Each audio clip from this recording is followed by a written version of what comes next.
All right, tell us who you are and what you do. Hello, Mike. I'm Lee Kendall of Moto Pizza. I'm the founder. We've been open about 3 years now, and I'm really excited to be here. And thanks for having me on. You're in that slick new location in Bellevue, Yeah. which is just your latest location. It feels like you're expanding everywhere, and we're going to get to that entire story, the evolution path. But I think it's a really interesting story that you have because I feel like 6 years ago you were not a restaurateur; you were working in hostels, maybe making pizzas on the side.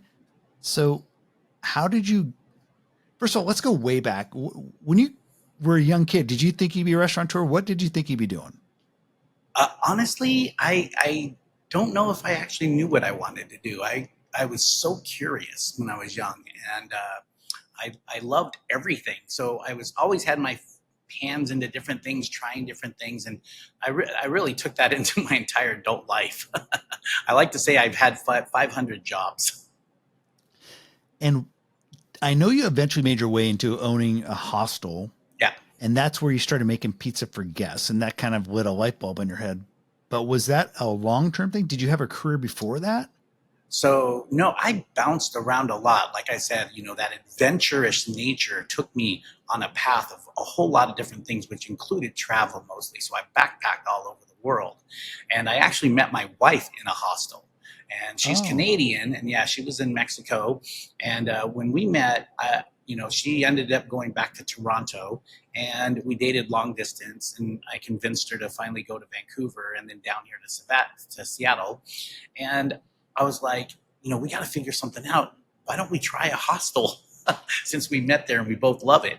So we started a hostel 15 years ago and hmm. grew it into 3 locations. And the thing that we really loved about that is, we've got about 60,000 kids a year at our peak.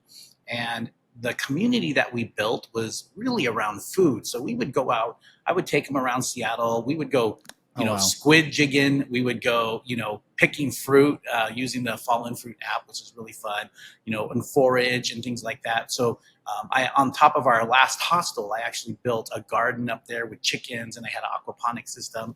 So we always gathered food to make dinner together. So that was one of our community builders, and we would often do pizza. And then that's I where love I that. I really love that. fell in love with pizza. And I kept Yeah. telling my wife, when I retire, I'm going to do pizza. But yeah, Something fortunate. happened. We'll talk about that. But I Sure. love the fact I didn't know this about you that you were taking kids on tours, and a part of your community building going way back with the hostel was food and bring people to the hyper local locations where they can find things.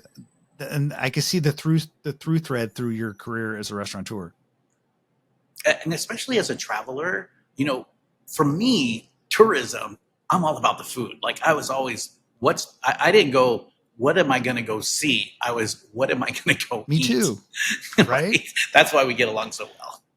Yeah, our stomachs lead us there, and honestly, I feel like the last thing almost in this world that people don't argue about, and we can all just love together, is food. Like no one's really divided on, hey, we all love great pizza, we love great food, and when we go somewhere, we all just want to explore through their stomachs and our senses.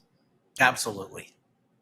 And so you were running this hostel, and you were taking kids on tours, and then you started making pizza for guests. How did that come about? Were you kind of a dabbler, and then you realized, hey, I like this making pizza, and I'm pretty good at it? No, I wasn't even a dabbler. It was just, I think some of the kids came up with the idea like, hey, let's make a pizza one day, because we would all, we make a whole bunch of different other things. And, of course pizza's going to come up because they're all young travelers. And I'm like, Right, all right, right. let me figure out how to do dough, because I've never done dough before. So I started a dough, and I don't know, there was just something about working the dough with your hands that I just absolutely fell in love with. And the more that I did it, I became more fascinated with it and just all the nuances about dough. And then eventually I fell in love with sourdough starter. I feel like the people that I do know who started pizza restaurants, you and Niles Peacock up here in Edmonds and a few others, like I feel like there's a certain alchemy to the dough. There's a magic to it, and like it's a long learning curve, but that's really is like the foundation of like the great pizza, but also the love of the pizza. Absolutely, Mike. I like to say that I've learned the secrets of the universe through my dough making.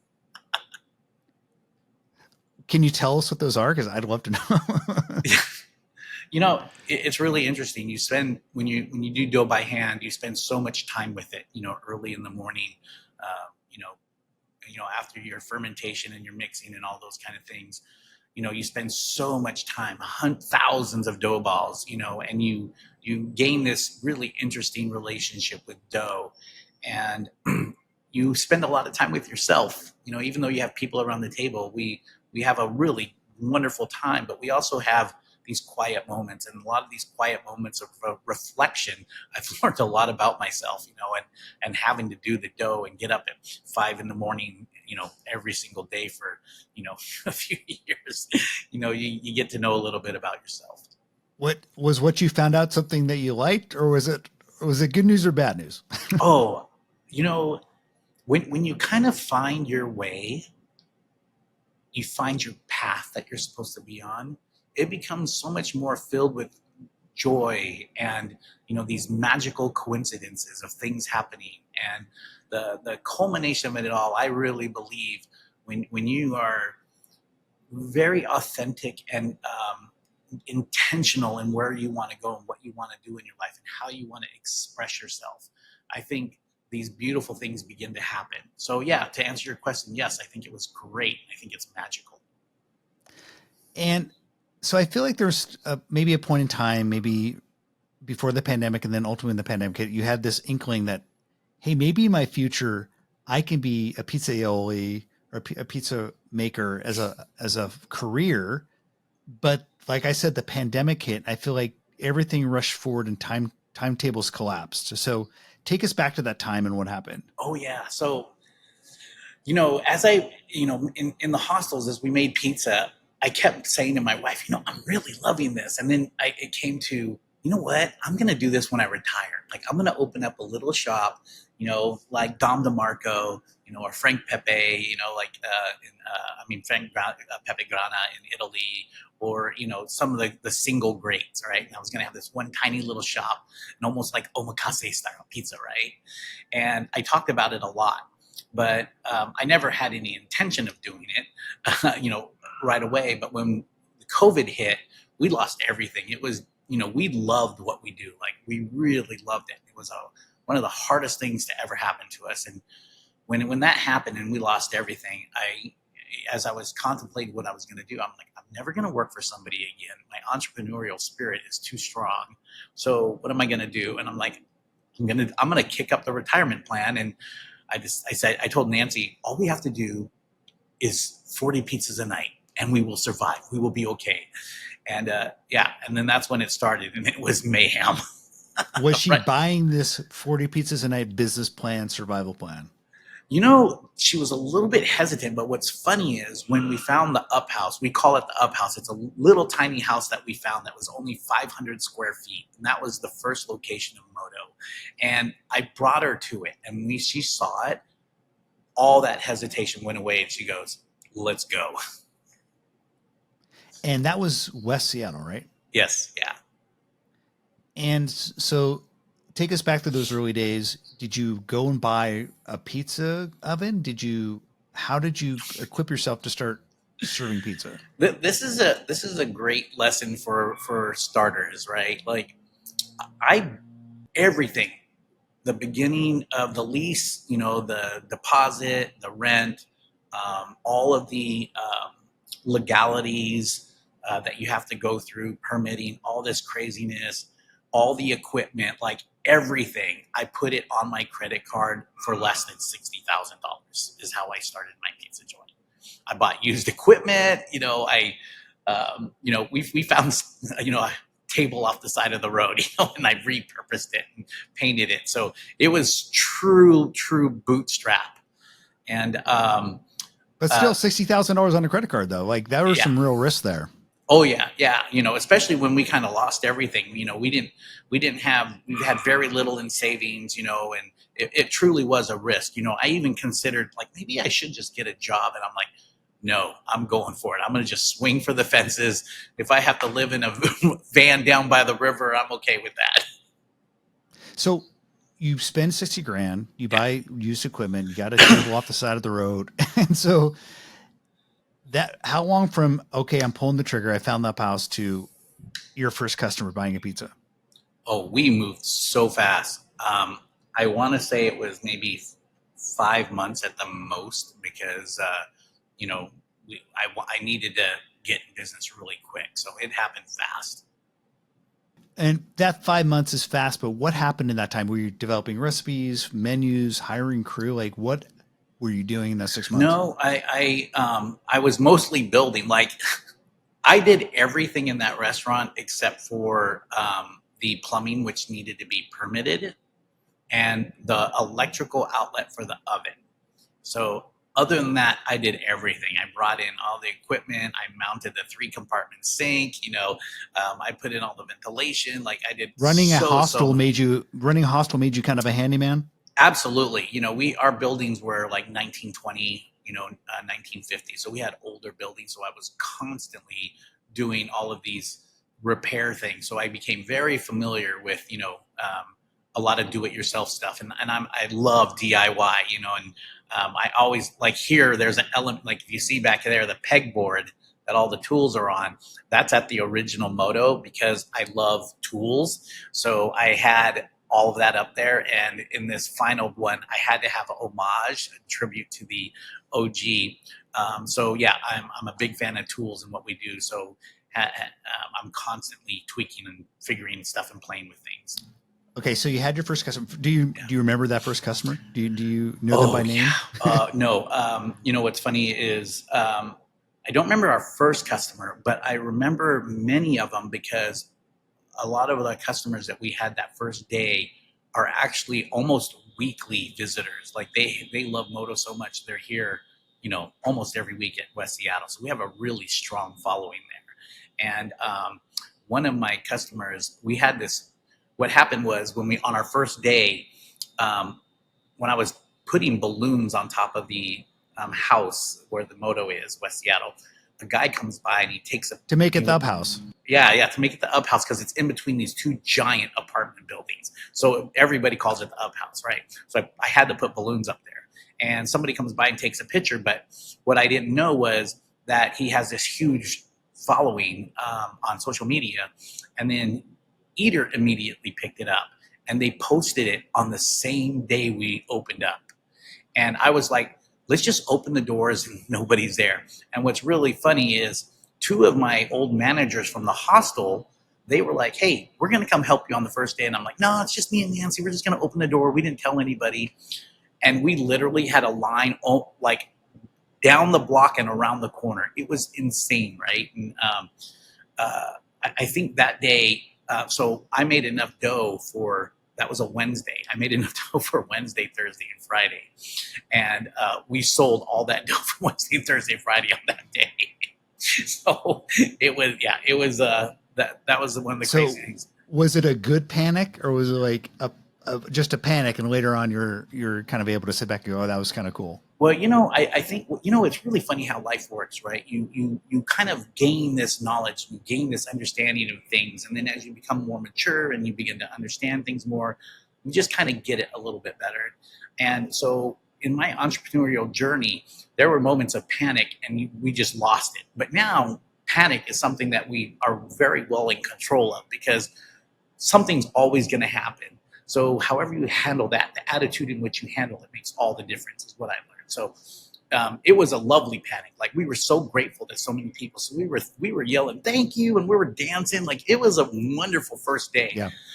Towards the end, there were people that were kind of not happy about waiting for so long, but they got it. They understood it. So they were really cool about it. So yeah, it was and it snowed that day too. I remember that. So a lot of people were waiting while it was snowing and they stayed in line. Was this 2021? 2021, yeah. Okay. And at what point did you realize you had something special? Because I think, you've gone pretty viral in a Seattle sense. And I think, if you look nationwide, like I think you're maybe kind of getting on the map if it's a hot new restaurant property. You guys had those crazy long 3-month waits, which kind of became newsworthy. When did you realize, hey, this was something that's going to exceed my modest expectations of retiring to a single restaurant lifestyle? That first day. No, oh, wow. No. What happened was that first day turned into the second day, which turned to Friday, and then I couldn't open Saturday because we didn't have access to getting any ingredients because everything was closed. So I ended up asking my toast person, hey, can we organize this a little better so people can, we can organize ourselves and we can organize the online ordering. And they said, yeah, we could do pre-order. And I'm like, oh, cool, let's try that. So I put up pre-orders and it sold so quickly. And that's when I said, okay, something's happening here. And that it went from 1 week to 1 month to 2 months to 3 months. And we just kept it at 3 months because I didn't, I wanted a life. So I'm like, after the 3 months, let's take a break. So go ahead. If we were to break that down, I mean, it's hard to break down the magic of a viral hit, right? In a sense, you were a viral hit in the form of a new restaurant in Seattle. Yeah. The eater and the social media influencer, I think you had some good fortune there. So what else contributed to it? I mean, the pizza's good. I think the aesthetic is great. Like the colors, there's a lot of things I like about Moto. In your own words, what do you think contributed to this? Essentially, was a viral hit in the form of a restaurant. That's an easy one. When I'm in now I'm working on raising funds, and one of the first things I say to all these money guys, I'm like, there is no better KPI, key performance indicator, of what you're doing than your own customers just bragging about you in every single way, mouth to mouth, social media, there is so much out there that our customers have done because of the love of what they do. Like, I really attribute it to them. And that relationship that we've built, because when we started, it was just me and Nancy. Like, we knew everybody's name. Like, we still do, a lot of our regulars. And, there's a magic that happens when you build those relationships. And I really, really believe it stems from them, because, that 6 degrees of separation, you can get it all the way around the world, so to speak. What's interesting to me is you are very much a craft focused restaurant. I know that you've talked a lot about that. And I think I remember hearing the story about how, first of all, you talked today on this podcast, your love of the dough, and you were actually doing hand stirred dough. And at some point, I think you hurt your arm. And this was kind of the beginning of your journey into leveraging technology like robotics. Can you talk about that? Yeah, that was a real huge moment in the trajectory of where I was going and what I was thinking. So it was almost like tennis elbow, because the motion of me attacking my dough is like this, right? So as I go in, I do this kind of squeeze and turn. And I think I hurt myself And in that, I'm like, I can't do dough because it's very, very physically consuming. And I'm like, I'm going to have to get a mixer. So I went to Olympia, and I can't remember the pizza place's name because I would shout them out. Really nice family. And they ended up buying that mixer as their first mixer, and then they were buying a new one. So they gave that one to me at a steal. And I'm like, so what's your story? And they said they didn't do dough for the first 15 years mixing. And I said, well, what was it like when you got the mixer? And he was like, I wish I got it 15 years ago. So when I started mixing, what I realized is my dough is definitely different when I do it with my hand versus a mixer. But what I did realize, the delta between the two, the customers didn't notice. And I'm like, wow, interesting. I can scale this. And then when I started thinking about scaling, then that's when I went nuts. And I just started going, all right, how do we improve this? Because I originally cooked on a wood-fired oven, and now I use conveyors because they're super efficient, and you can get the heat out of them that you want. And I love that you don't have to teach somebody wood-fired pizza, because that's really complicated if you're not aware of how hard that is. So then I went to town, and then I went from that to technology and how we can expand. And then now I'm deep into robotics and what we can do for automation of pizza. The push and excitement around scale What lit that flame? So, you had this original vision of being this guy retiring, maybe on the corner restaurant. And as you saw the ability to scale through automation and technology, you got excited. What drove that? Why were you interested in expanding beyond that original vision? That's a deep question. I'm going to try to cover it in and answer it the best I can, but it's a little complex. But so as when I talk about intention and where you want to go and what you want to do, and as I look at what my purpose is and who I want to be in life, and growing a business, I thought about the quality of what I do and the expansion. And a lot of questions that I got from people was, what are you going to do when you can't make the pizzas yourself?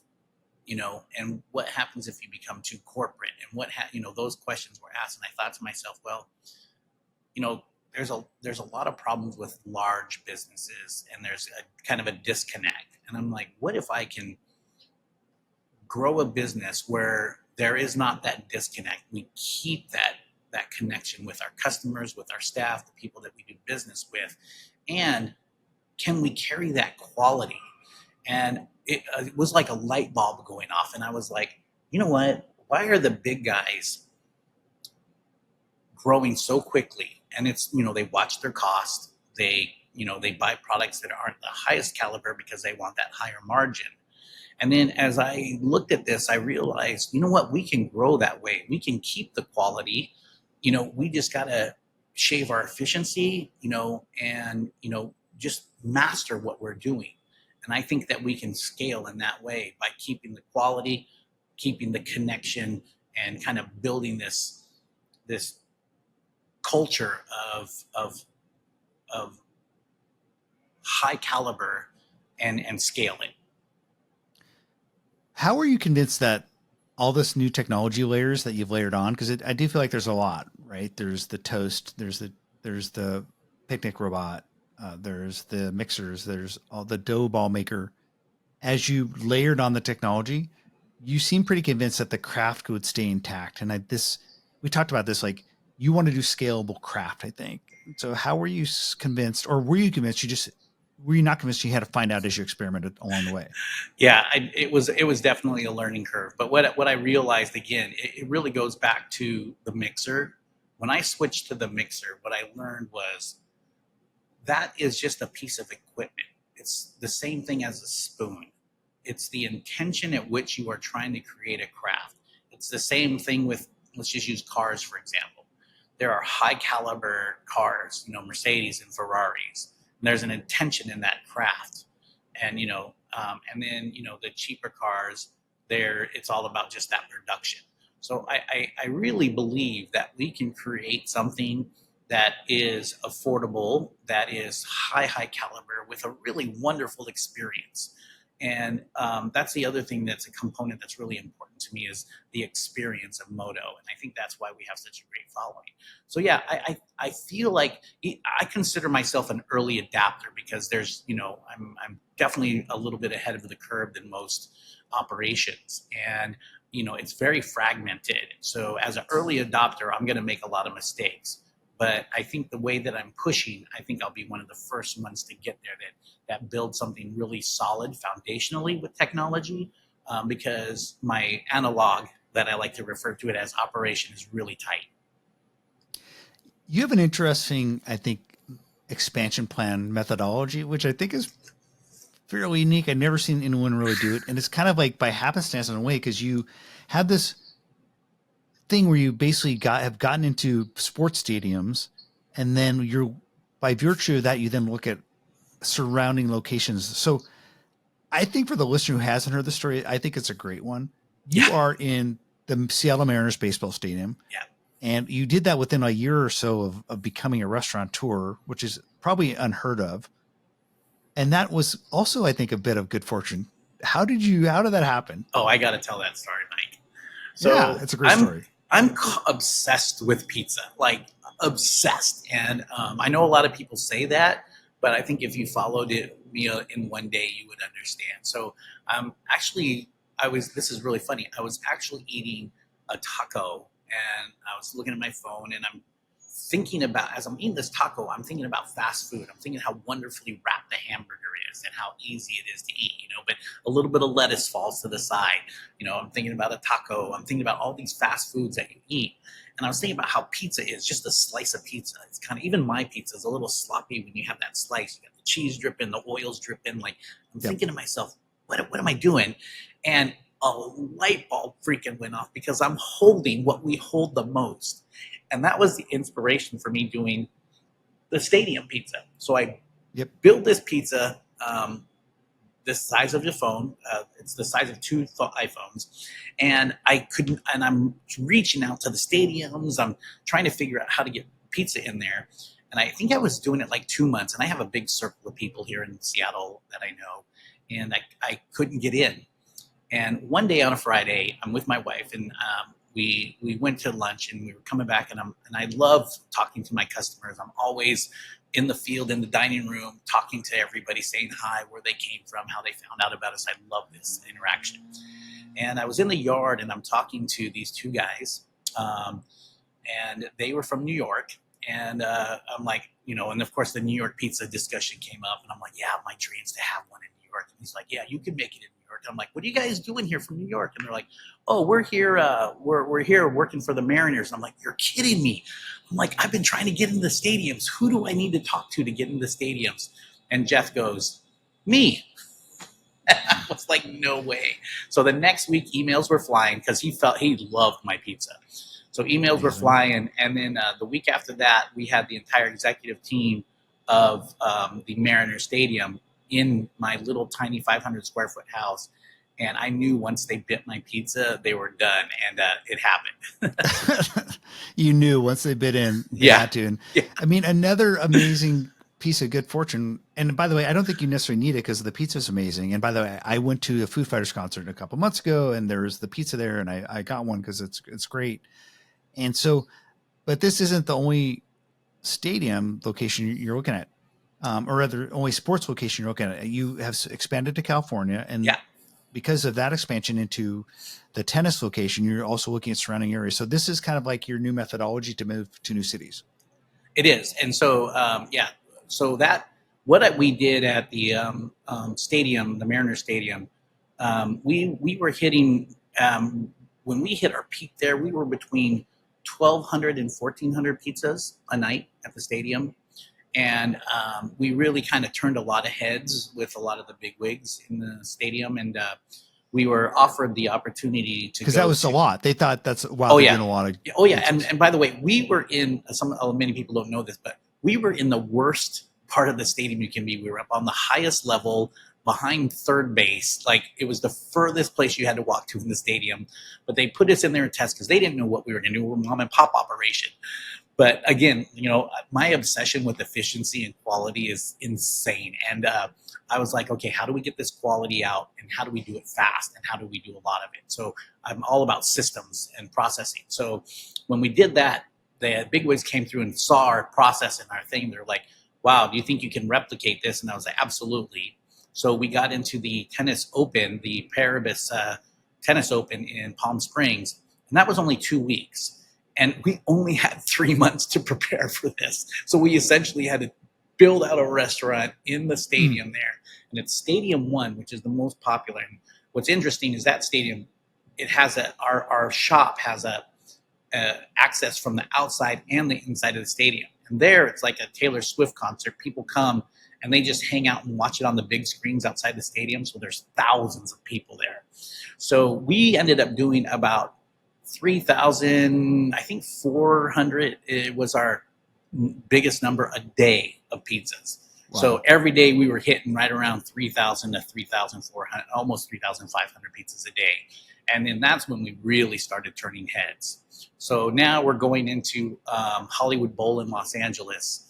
And my idea is these stadiums, having a satellite, because here in Seattle, our satellites, the two locations downtown, support the stadium and vice versa.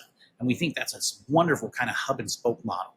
And so I'm working on a multi-stadium deal to where we can be in stadiums around the country and even around the world where we can have these satellites around. And so the stadiums are a wonderful introduction to people who don't know us. and then off season, the satellites support all of that. Yeah, it's a virtuous circle of life. Yeah. The people find out about you by going to the game or seeing the concert, and then, oh, by the way, they're somehow driving their car the next week or so, and they see your restaurant, so I got to go to that place. So it seems to make, and then just the support system that you can actually do, because I think in the Seattle market, you do production of the pizzas in your stores offsite, and then you take them to the stadia to a certain degree, right? Is that how you do it? Yeah, that way? we started with each location to their own, and we realized how important consistency is. So we started a hub out of Belltown and producing our dough, and then sending it to the stadium and sending it to the stores. But we were growing so fast that, we thought 4,000 square feet was going to be like, oh yeah, we got plenty of room. This will last us like 5 years. Now we can't even do it in there anymore when the stadium's running. So we're looking for a production space right now that can carry everything. And we're also talking to production facilities where we can actually do it on a, national scale. And you're convinced, as you centralize production and some of the stuff is produced even hyper centralized for a national distribution, that the craft can stay consistent. Absolutely. I really believe that. It's a pretty simple formula, good quality ingredients, good processing, good distribution, and then good service. And I think it really does boil down. It's a logistical nightmare, but I think it's very doable. I mean, I feel pretty successful at it right now with what I'm doing, and I think I can scale this very, very quickly. And you started having people knock on your doors. It sounds like it's been increasing. More, the knocking is getting louder, and some turning points were obviously the Mariner Stadium, but then Palm Springs. And you are now taking some investment. So this has become essentially a startup. Did you think like your little retirement dream would become like a venture investor startup? No, this is really funny. When we started talking about scaling, and I brought on my CEO, Figgy, love that man. And we started building a team. Our team's really small. It's just 4 of us. And when we started thinking about like how big can this go, and we started raising money, Figgy and I, his name's Gerard, but I call him Figgy. But when we started talking to money, it was really interesting because we run our operation really tight, and they really like that. And also, we're profitable. So a lot of startups, they're 5-10 years in, and they're, it's all about top line growth. So, the fact that we're profitable and we're just rookies, and we're super hot right now. They are knocking at our doors, and it's been a very positive reaction from investor money. Okay. So here we are, things are moving really fast. What are the biggest couple lessons you've learned, or maybe biggest surprises as you've started to reimagine restaurants? That's a loaded question, brother. I think I'll cover it in a couple ways. I think number one, for me personally, I think I'm becoming a much better communicator, because when there's a lot going on, I think that's really important that everybody's on the same page. And trust me, I've made a few mistakes. So I think that's really important. And then I think, I love Marcus Lemonis when he talks about people, process, and product. I think in very simple ways, and then that kind of blows up like a mind map into some complexities. But I think, making sure that there's consistency in all 3 of those that you do, how you treat your people, how you communicate with your people, how you treat your guests, how you communicate with your guests, and then the people that you trade with, meaning the businesses that your B2B. And I think consistency is my greatest weapon. And I think a lot of people put that a little bit too low on the totem pole. But I think I've learned that consistency is really important in everything that I do, because, you can look at this great big picture, but that's a lot to look at. But if you just take that next step and it's consistent in what you do, and then the next step, those little steps add up to some really powerful things.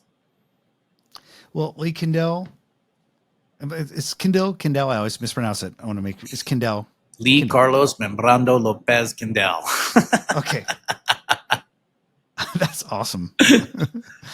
I'm not going to say it. Lee Carlos and Embrado Kindell. Whatever.